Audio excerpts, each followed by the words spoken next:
Hey everybody, it is Andrew back with you today, and today I want to go into just a few different topics.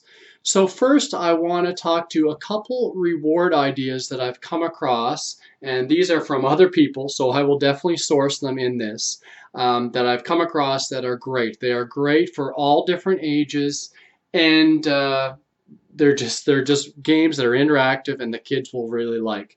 Second, I want to go into a little status update for me, things that are working for me and maybe they can work for you as well. And last, I want to tell you about a funny story last night that I ran into for the first time. So hang around for that story.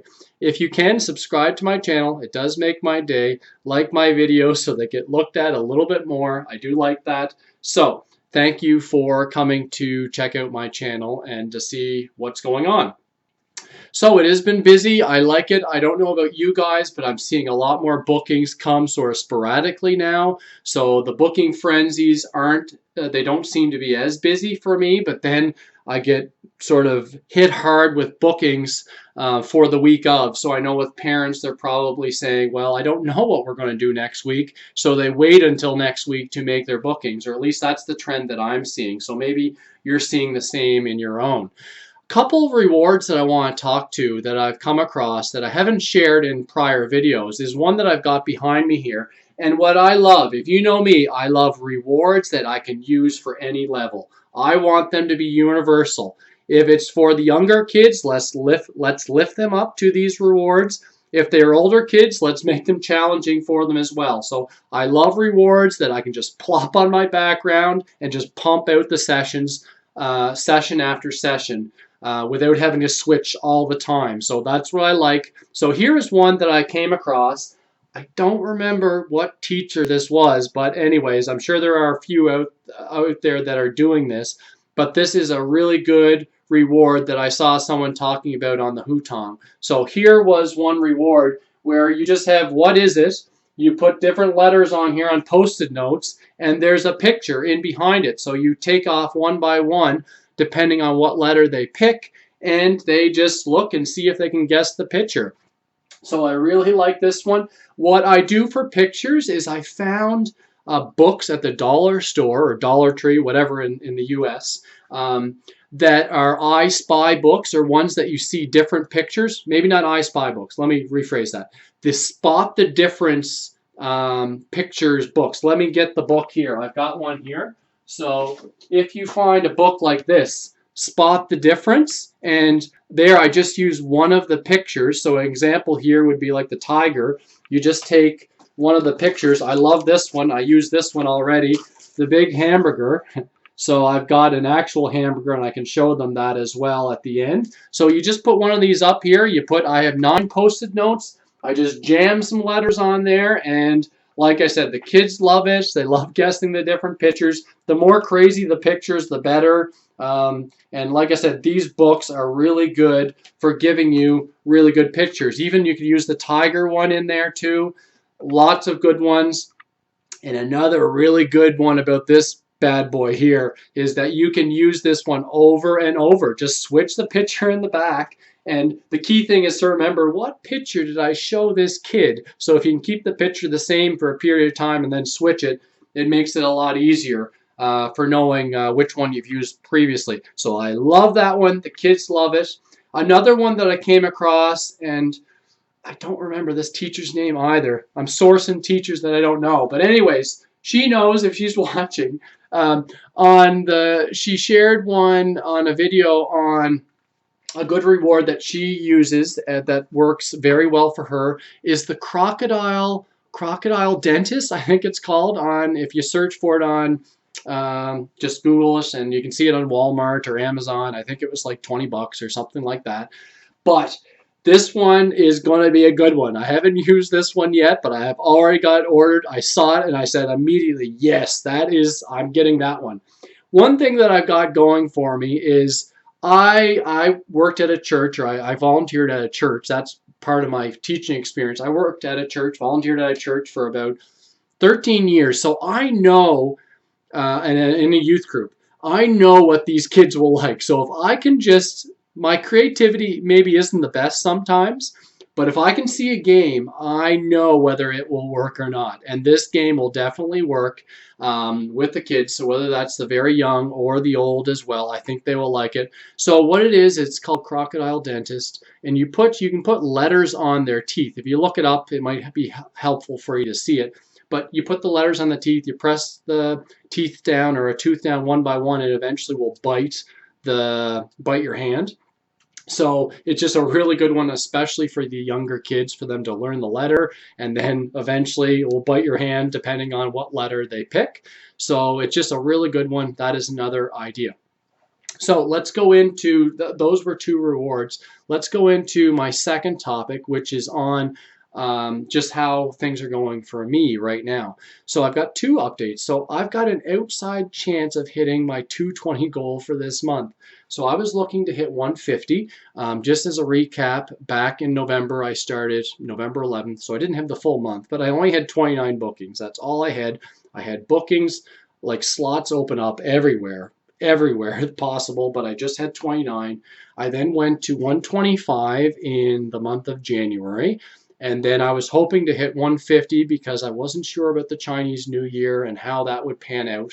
And I've got a chance at 220 here. I need 3 more slots to get filled. So if you know me, I'm just going to open up slots, and if I don't get much sleep, oh well, let's see if we can hit the goal of 220 for this month. So I need 3 slots between tonight and tomorrow, extra above what I've already got booked. So I got to open up some more slots here and see if I can get filled. Also, I'm using my strategy as I left a slot blank for tomorrow at I think it was at 8 o'clock in the morning, testing my strategy again on the 24-hour booking system. And I'm near certain that one will get filled for my extra $2, so it works good, and it counts one more towards me getting to 220. So we're at 217 right now. We may hit 220. If you look past in my prior videos, 220 was a big number because that equals about $40,000 Canadian when you factor in the exchange rate and whatnot, roughly 30,000 US. That was my goal because that's what I'm trying to get to. Next month, I will put my goal down a little bit. I am traveling a little bit next month and not taking VIPKID with me. I will talk about my travel stuff in another video on that. So anyways, that's on me. I want to share as well on feedback. So I have taken such a huge increase in feedback. And if you look past in one of my prior videos, you will see me commenting on what I'm doing now with feedback, and it is working. I am telling you, this strategy is working. It is reaping a great harvest here. So I mentioned that my 5-apple feedback, it got down to 6.8%. That's where it bottomed at in December, and as of today, it is now up to 17.5%. So I've gone up over 10% in 1 month. My teaching is not much better. It is marginally better, yes, because I've got more practice, but it is not 10 percentage points higher in 5-apple feedback better. I'll tell you that much. It is because of the way I'm wording things in my feedback. Go and look at my prior video. One thing I've dropped the I really love teaching at VIPKID and I can't wait to teach your son or daughter. I thought that was a little too over the top. I've taken that off. It's not impacting my percentage. So just look at my prior video anyways and see that it is working. Use it if you can for your own strategy or some variation, because if you tell the parents why it is important for them to leave you feedback, that is so important. So they need to know why is it important for them as well as for you, the teacher. So that is a key thing there. See if that will work for you as well. Or maybe you're already getting good feedback. Don't change it if it isn't broken. The last thing I want to get into is on my story last night. So last night, and this is the first time this has happened to me. So last night I usually have a class at 8:30. So I am on the Atlantic time zone. So that is 7:30. So that's the first slot in the evening. 8:30, I usually have a class. I didn't last night. I had a class at 9. So stupidly, I went up to bed and I just took my computer with me and just started working. And of course, it comes around 8 or a little after, and I fall asleep. I fall asleep at around, I think it was 8:15 or thereabouts. That's the last time I remember seeing.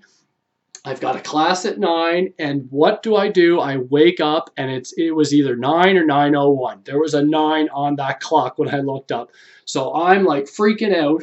I'm rushing downstairs to the computer. I'm half spaced out because I've just been sleeping for 45 minutes. I don't know what's going on. So I just come in here. Luckily, I already had at least my computer, or I had VIPKID open, so that helped. I just had to, get into the classroom fast, fast, fast. I got in there at 9:02. She was still there. Everything was still good, but I had nothing set up. I usually stand up in my class, so I didn't have anything set up. I had no props. I had my lesson plan gone. I had nothing. So I literally just sat down. I'm trying to teach sitting down, which I know it's easy, but it's just uncomfortable for me because I'm not used to doing it. My lighting is terrible because I didn't set any of that up. It was just craziness trying to get into it. I was just thankful that I was able to still get there and the student's still there. And she was such a nice student. She was such a very, very nice student, and she did such a good job.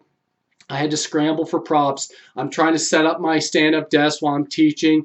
I introduced the reward. I've got the wrong reward in behind me. It was just stressful. Anyways, I got that all figured out, and she did great. She, didn't notice too much. I even told her, like, the teacher fell asleep and he woke up a little late. So she got a little laugh at that because she was at a higher level that she could understand. So anyways, that was my story. Moral of the story: don't go to bed. Don't go anywhere comfortable unless you've got an alarm set. And I didn't have an alarm set. And sure enough, I could feel myself dozing off, and I wasn't smart enough to say, I got to get out of here. I got to get up and walk around. So luckily, thank you, God, that I woke up. I didn't get a teacher no-show out of it. The show still went on. It was a little bumpy, but the show still went on. Maybe you've got a similar story like that. I would love to hear in the comments if you could type that out. That was my near close call of missing a class. But anyways, that is the 3 different things, the update for today. Hopefully teaching is going well for you as we get into the end of the month. I love the end of the month, sort of the last rush to get as much of a payment for your paycheck as possible. So that's what I'm doing. I'm really trying to nail 3 more classes so I can hit my 220 goal for the month of January. So all the best in your teaching. Give me some thumbs up. Leave me some comments. Bye.